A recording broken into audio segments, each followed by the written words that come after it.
Nako, eto mga kababayan, no, isa na namang masamang balita dito kay Sara Duterte at siguradong iiyak na naman po ang mga DDS.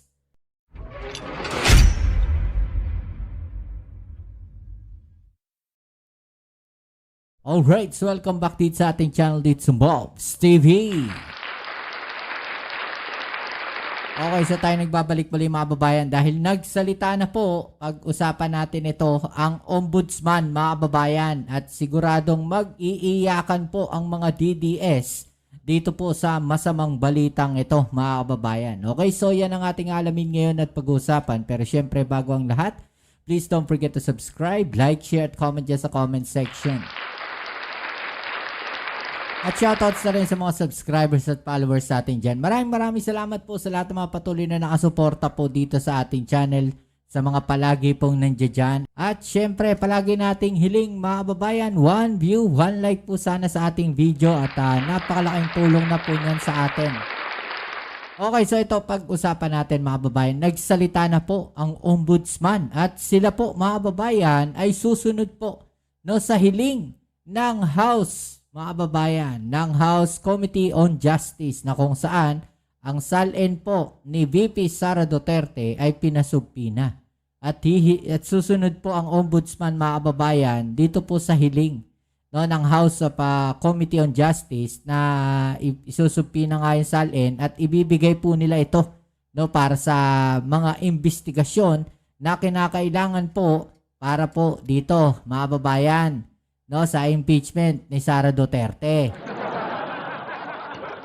At sigurado magwawala na naman yung mga DDS vlogger neto.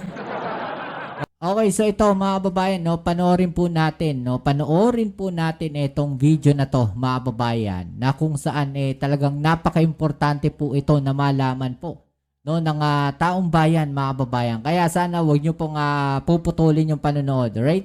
So dapat nyo po itong mapanood itong video na to. Let's go.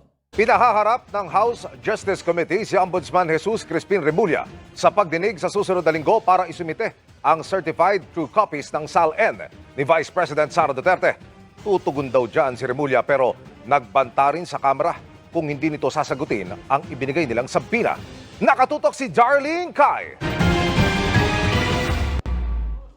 Ipinatatawag ng House Justice Committee si Ombudsman Jesus Crispin Remulla kaugnay ng impeachment proceedings laban kay Vice President Sara Duterte. Sa sabina na pirmado ni House Speaker Bogie D, House Justice Committee Chair Jervil Luistro at House Secretary General Cheloy Garafil, inatasan ng Kamara si Remulla na humarap sa pagdinig ng komite sa April 14 para ipasa ang certified true copies ng SALN o Statement of Assets, Liabilities and Net Worth ng BISE mula noong pumasok siya sa serbisyo publiko. Bukod sa 2022 hanggang 2025 kung kailan naninilbihan na bilang Vice President si Duterte, saklaw din ng sabina ang 2007 hanggang 2010 noong Vice Mayor pa siya ng Davao City at 2010 hanggang 2013 pati 2016 hanggang 2022 noong Mayor pa siya ng Davao City. Base sa sabina, maaaring managot sa batas si Remulla kung hindi niya susundin ang nakasaad dito. Sa huling sali ni Vice President Duterte na nakuha ng GMA News Research sa Office of the Ombudsman, mahigit 88.5 million pesos ang net worth ni Duterte noong 2024. Natanggap na raw ng ombudsman ang sabina ng House Justice Committee at nakahanda naman daw silang sundin ang sabina. Pero patutsada ni Remulla, dapat din daw tanggapin at tumugon ng Kamara sa ibinibigay nilang sabina tungkol sa sali ng isa nilang empleyado, si Deputy Secretary General Sofonias Gabonada. Isa sa mga House employees, ang rango niya yata ay Deputy Secretary General at ito po ay tungkol sa mga plunder cases din na aming hinahanda sa mga congressman na kinauukulan. Flood control related. Sabi ni Remulla, ayaw daw tanggapin ng Kamara ang sabina. Kaya banta niya, kapag hindi nakuha ng Office of the Ombudsman ang hinihinging salian ngayong linggo, ay sususpindihin niya si Garafil sa pwesto. Public notice lang po. Susunod na gawin po sa amin to ng Kongreso, I will cite the Secretary General in contempt. At hindi ko may papayag na baliwalain nila ang Office of the Ombudsman. Magkasubukan na po ang ating legal system kung ito po ang kinakailangan. Hihingin din daw ng ombudsman ang salin ng lahat ng congressman hanggang sa Deputy Secretary Generals base sa kung gaano sila katagal sa Kongreso. Bukas daw ibibigay ng Office of the Ombudsman ang sabina sa Kamara. Hindi ko naintindihan kasi ang batas ay batas. Dapat sumunod sila. Huwag nila sasabihin separate branch of government. Kung sila ay kahit speaker pa o kahit ano pang rango, pag may sabina po, sumusunod po tayo. Huwag silang magkakamaling huminti sapagkat hindi po kami papayag na hindi sila mag-comply sa aming kautusan. Patuloy na sinusubukan ng GMA News na kunin ang panig ni Garafil at ni Gabunada. Ay, ano bang binubulong ng mga Tweety Birds nyo? Dahil nga, next week na ba yun? Next week na yun, ano, April 14, yung susunod na pagdinig. Ano bang... Baka binubulong sa iyo yung ano? Ano ba? Waiver of defense. Pipirma ba? Hindi na kailangan bumulong yung mga tweets. Hindi naman No, because we just need to look at history, di ba?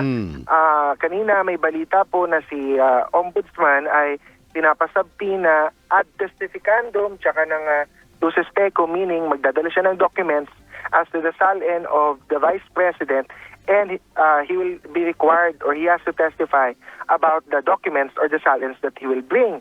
So if we look at history, that has happened once before, where an ombudsman has testified in an impeachment proceeding but not in the House, the Senate, and the testimony of that ombudsman was very crucial as well in helping the case progress or convince the public and the legislators as to the liability of the person being impeached. I'm talking about Ombudsman Conchita Carpio Morales, na dati ay sinamon din, at nung siya'y nag-testify, ang ganda ng kanyang testimony, napakaklaro, napakamalinaw, dinetalye niya kung ano yung documents na meron siya, yung personal knowledge niya.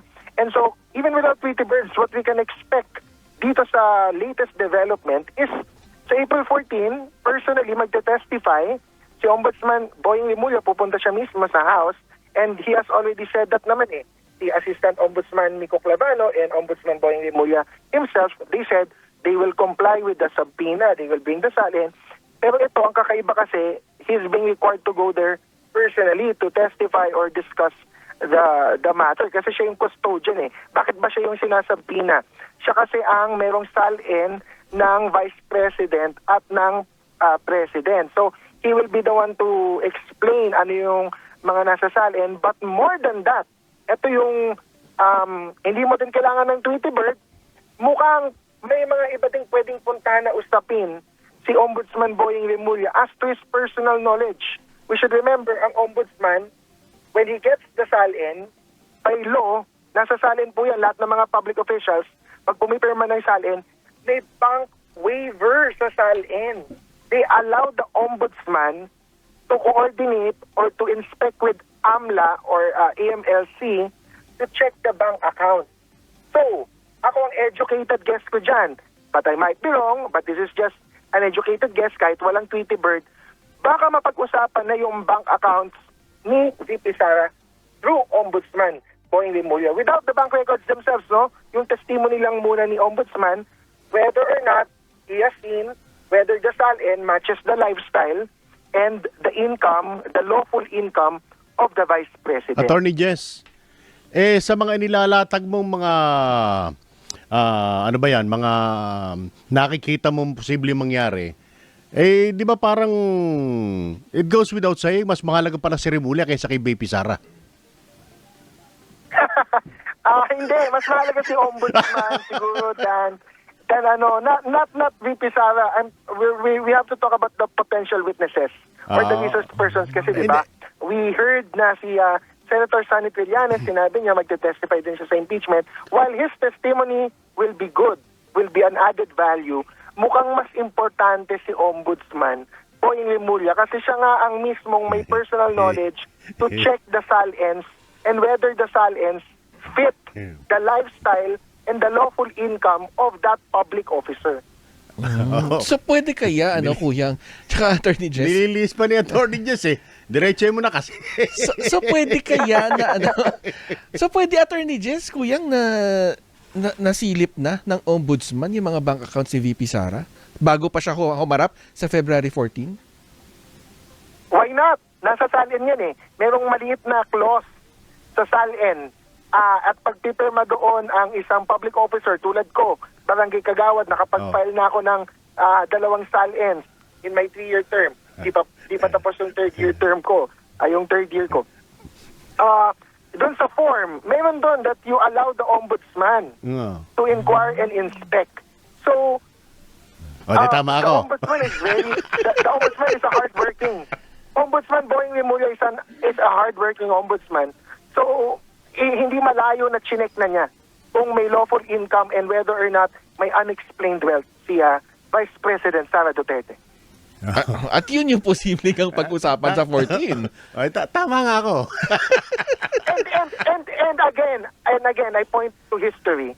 Babalikan nyo lang, kailangan lang natin balikan ang naging testimony at ang presence ni Ombudsman Conchita Carpio Morales noong impeachment proceedings na siya ay tinawag ng Senado. Pero Senado yun. Ito kasi House pa lang.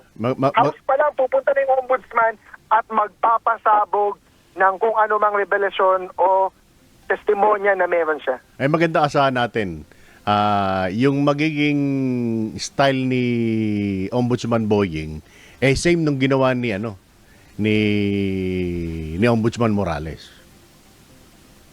'Di ba? Well, Ombudsman Conchita kasi is a former justice of the Supreme Court. So, hindi mo siya mapaikot-ikot. Si Ombudsman Boying naman, while he was not a former justice of the Supreme Court, sa mga pananalita niya, sa mga interviews niya, mukhang alam naman niya ang pasikot-sikot ng batas. So, mahirap din siya paikutin.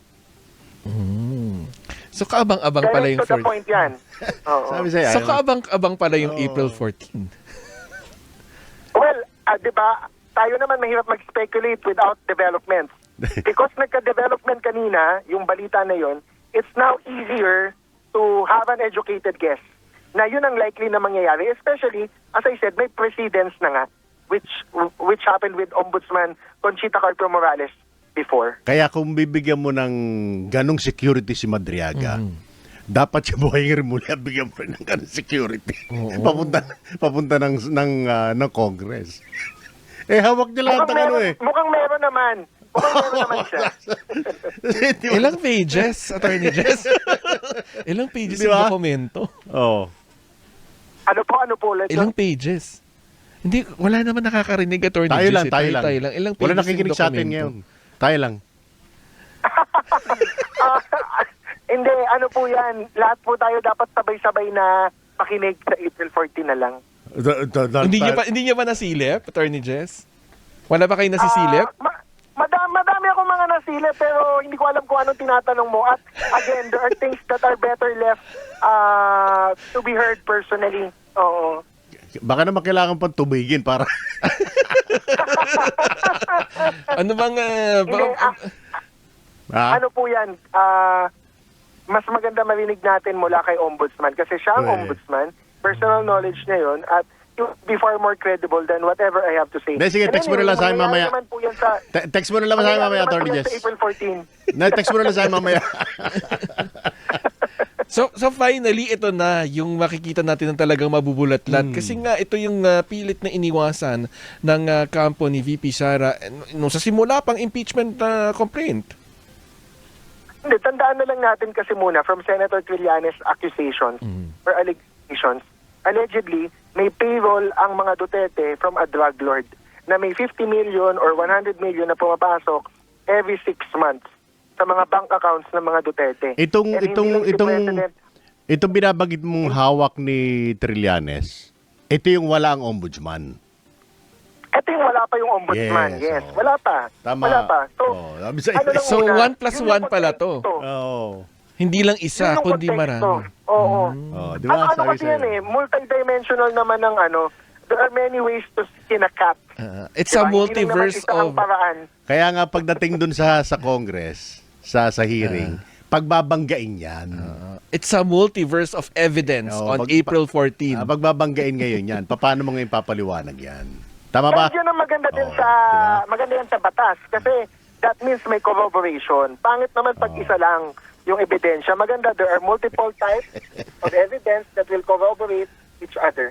At ang lagi nga natin sinasabi ay abangan Abangan. ang susunod na kabanata.